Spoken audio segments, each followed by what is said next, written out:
Hello, everybody. I recently watched the documentary on YouTube about the working poor, the price of the American dream. In this powerful video, it explores the reality of individuals and families that work maybe two, three jobs and they still can't make ends meet. A lot of these families have to live in motels, bounce around from motels. Some have to live in tents. There are some families in Seattle that just can't afford to live in the city anymore, so they had her route over to tents. And there's some churches around in town that will let them stay in their parking lots. There's about 500 families homeless now. They're staying in those tents. And then there's GE was going to shut down one of their factories and move over to Texas because minimum wage is a lot cheaper in Texas. So thousands of people were losing their jobs from a company that's been in business for over 50 years in their town.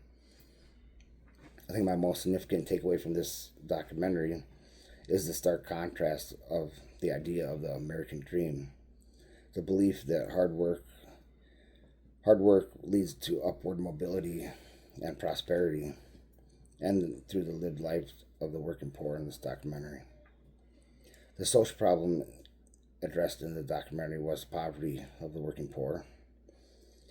In 15 years over the United States, there's 5 billion jobs lost. This documentary is also a good example of income inequality.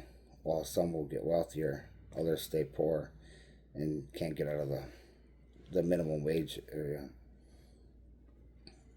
The lack of health care is also a concerning problem with the low income jobs. Most of the jobs don't offer full time employment, so they get out of paying these employees benefits. So then you got these low income wages and you can't afford health insurance. Housing insecurity is also a problem. They struggle to afford a stable and safe environment. It's a recurring theme across the United States. This video it shows many families that were forced to leave their homes or bounce around from motel to motel. Food insecurity is another problem. Many of them can't afford to feed their families. Their rent is about as much as they make with the minimum wage paycheck. Most of them only get about a quarter of their pay after paying them what they have to pay for their motels. Several social institutions are impacted by having the potential to influence the problem of the working poor. So the economy is one of them, like government, education, and healthcare. So the education, they tried to make it more affordable for the low income to be able to educate themselves and get better jobs. The healthcare, they offer a Medicaid and Medicare for families that can't afford or jobs that don't offer them health insurance. And then the government offers a lot of different programs. They help make laws to help for the poor to have better opportunities.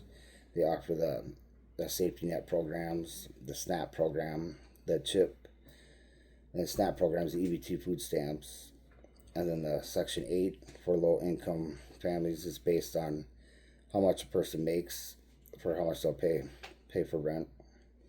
And then there's TANF for families that will get money for parents that are not paying child support. And then the Social Security Act. So I think my question for the discussion here would be, do you think our government can offer more for the working poor, or do you think our society and our community can offer something for the working poor to help them get out of poverty? All right.